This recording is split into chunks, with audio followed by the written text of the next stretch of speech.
الأخوات والإخوة، لا يليق بنا أن نتبنى شيئا غير خطاب الإيجابية. اليوم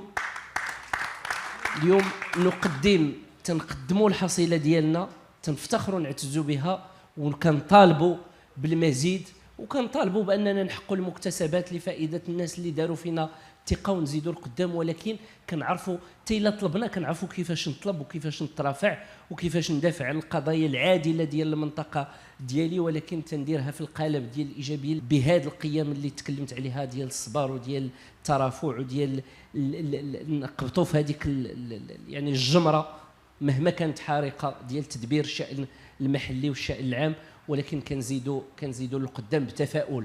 اليوم كان الطلب الرئيسي والاساسي ديال المنطقه ديالنا قبل الطريق، قبل التيران، قبل هذا هو الماء. كان هذا النقاش ديالنا كاملين وفي مناسبات عده. انا الى هاجروا عندي الناس من هذه المناطق اللي النشاط ديالهم الاساسي هو الفلاحه، من غندير هذيك الطريق، من غندير ذاك التيران. اذا هذه مشينا ترافعنا عليها، وهذا الراجل دار فيها عمل جبار وكبير، وهذه السيده دارت عليها ترافع اللي يعني داك الشيء اللي كتشوفوا راه قليل.